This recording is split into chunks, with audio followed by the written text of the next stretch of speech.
অনেক দিন পার হয়ে গিয়েছে, কিন্তু তাদের পক্ষ থেকে আমরা কোনো পজিটিভ আউটকাম পাইনি এখনো।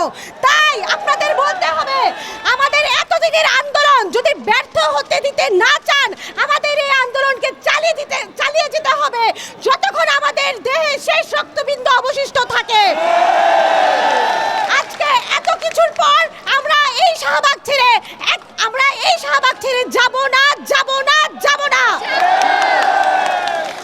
সারা বাংলাদেশের পাবলিক বিশ্ববিদ্যালয়, প্রাইভেট বিশ্ববিদ্যালয়, সকল শিক্ষা প্রতিষ্ঠানের শিক্ষার্থীদেরকে বলে দিতে চাই, তোমরা জানো এটা আমাদের ভাতের সংগ্রাম।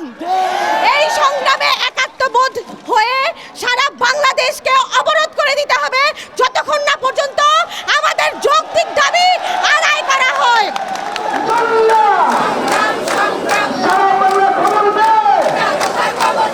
হাইকোর্ট যে রায় দিয়েছে সেটা স্টুডেন্টদের সাথে, গোটা শিক্ষার্থী সমাজের সাথে এবং দেশের সাথে সেটা জাস্টিস হয় নাই। হাইকোর্টকে একটা রাষ্ট্রে রাখা হয় কিসের জন্য? জাস্টিস করার জন্য, তাই না?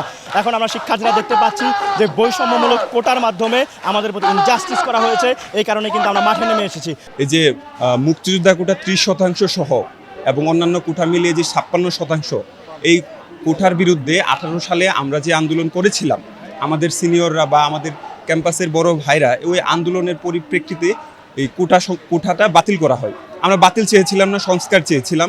এখন জুন মাসে মাননীয় এই হাইকোর্টের রায় অনুসারে এই পরিপত্রটি বাতিল ঘোষণা করা হয়।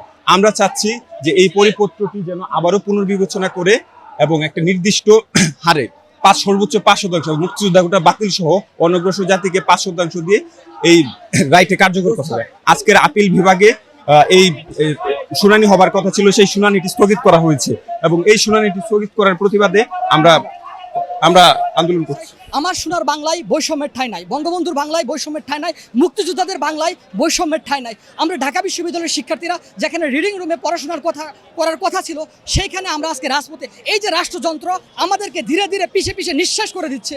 এই গণতন্ত্র মুক্তির জন্য আমরা 1971 সালে মহান মুক্তিযুদ্ধ করেছিলাম, যাতে করে একটি বৈষম্যহীন একটা সমতার রাষ্ট্র প্রতিষ্ঠিত হয়। আমাদের মহান মুক্তিযোদ্ধারা সেই জন্য যুদ্ধ করেছিলেন। ঠিক মুক্তিযোদ্ধার এত বছর পর এসে কোটাটাই এক ধরনের বৈষম্যমূলক ব্যবস্থার সৃষ্টি করে দিল।